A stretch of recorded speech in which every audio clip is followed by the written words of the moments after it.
Países árabes que não ficaram em silêncio sobre os ataques do exército israelense em Gaza decidiram se unir contra Israel. Dezenas de milhares de soldados da comunidade europeia estão sendo enviados para Gaza. A guerra árabe-judaica recomeçou anos depois. Países árabes unidos contra Israel se alinharam para enviar apoio à Palestina. A pedido do líder do Hamas, países muçulmanos tomaram medidas para apoiar a Palestina. O chefe do bureau político do Hamas, Ismail Haniyeh, expressou que o conflito em Gaza poderia se transformar em uma guerra regional e convidou o mundo árabe e islâmico a sair às ruas e defender Gaza. O discurso de Ismail Haniyeh, dirigido aos países árabes, foi percebido como um chamado à jihad. A última vez que um chamado semelhante foi feito foi em 1973, durante a Guerra do Yom Kippur entre Israel e países árabes. A pedido da Síria e do Egito, os países árabes se uniram contra Israel e formaram uma grande aliança. No entanto, o exército israelense saiu vitorioso dessa guerra. Anos depois, a pedido de Ismail Haniyeh, os países árabes se uniram novamente contra Israel. Unidades militares e organizações nos países árabes anunciaram mobilização e se alinharam em apoio à Palestina. A liderança do Hezbollah expressou abertamente seu envolvimento nesta guerra entre Israel e Palestina, enviando uma mensagem de que lançarão em breve um grande ataque contra Israel. O Hezbollah, que realizou ataques aéreos no território israelense através das fronteiras do Líbano e da Síria, começou a se preparar para infiltrar as fronteiras de Israel. O governo do Paquistão ameaçou Israel após esse chamado do líder do Hamas. O governo paquistanês, que afirmou que se envolverá na guerra se Israel não parar seus ataques aéreos contra Gaza, anunciou que transferirá os mísseis balísticos que possui para o Hamas. Ao mesmo tempo, decidiu enviar 100 toneladas de ajuda humanitária para a Palestina. Com os países árabes começando a se unir novamente, os preparativos de guerra do Irã causaram um efeito de choque em todo o mundo. O governo iraniano afirmou que o decreto do Conselho de Segurança das Nações Unidas agora é inválido e que não há obstáculos para o uso de mísseis balísticos pelo Irã. Pouco depois desse anúncio do Irã, o exército iraniano começou a fazer demonstrações com mísseis balísticos iranianos nas ruas de Teherã.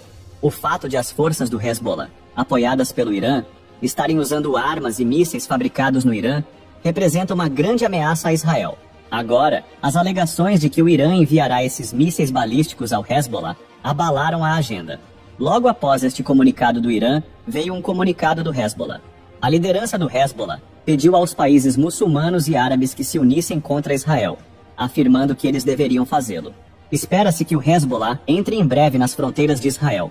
Estima-se que mísseis balísticos fabricados no Irã tenham sido enviados para essa organização especial, conhecida como Esquadrão da Morte do Hezbollah, que é composta por 5.000 militantes. Se os militantes do Hezbollah usarem esses mísseis balísticos, Israel pode enfrentar problemas muito grandes.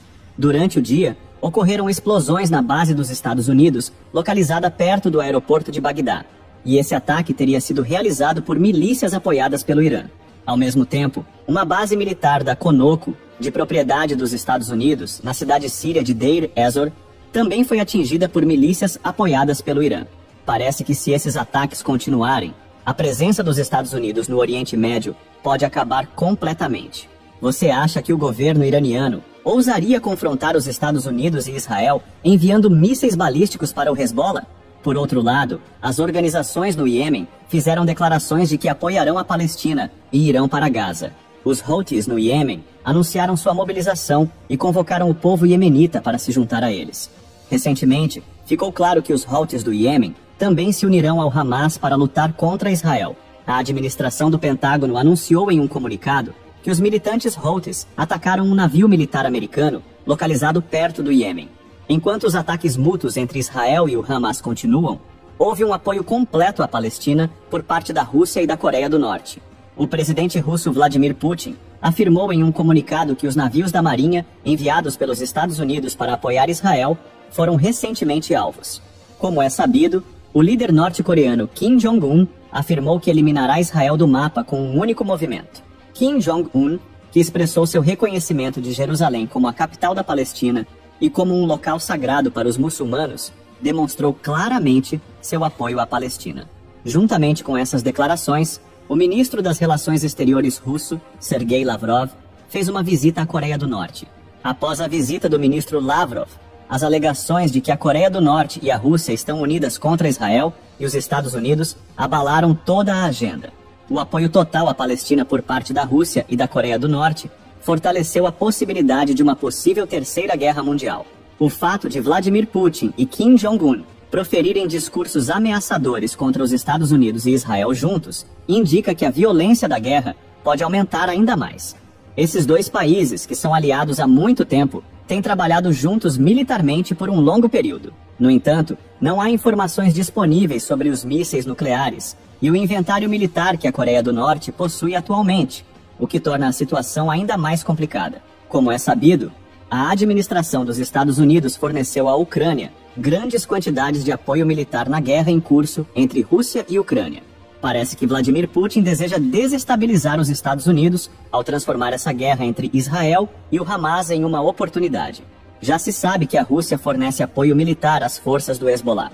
Você acha que a Coreia do Norte e a Rússia fornecerão apoio militar à Palestina ao tomar medidas contra os Estados Unidos? Se algo assim acontecer, acredita-se que o surgimento da Terceira Guerra Mundial seja inevitável. À medida que Rússia, Coreia do Norte e países árabes começaram a se reunir sob um mesmo teto, muitos países começaram a mostrar de que lado estão. O fato de a Índia, onde vivem 172 milhões de muçulmanos, estar do lado de Israel em vez da Palestina, chocou o mundo inteiro. Por outro lado, disse que a Índia está tomando partido pelo lado de Israel devido ao estado de guerra com o Paquistão. A região da Caxemira, que não foi desvinculada. O atrito contínuo entre a Índia e o Paquistão está aumentando a tensão entre os dois países. A falta de desacoplamento mútuo entre a Índia e o Paquistão está levando a Índia a buscar aliados.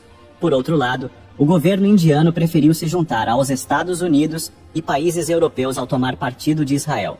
Por esse motivo, existe a possibilidade de que essa guerra entre Israel e o Hamas possa se transformar em uma guerra posterior entre os Estados Unidos e a Rússia, e entre a Índia e o Paquistão.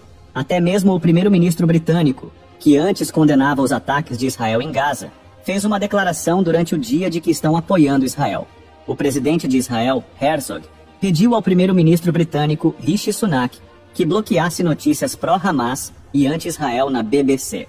Essa situação de falta de desacoplamento entre Israel e o Hamas de repente começou a se transformar em uma falta de desacoplamento entre o Hezbollah e os Estados Unidos. O abate da base militar dos Estados Unidos perto do aeroporto de Bagdá, no Iraque, e da base militar dos Estados Unidos na cidade de Deir ez-Zor, na Síria, imediatamente se tornou um assunto na agenda em todo o mundo. Militantes do Hezbollah continuam a realizar ataques aéreos contra Israel através das fronteiras do Líbano.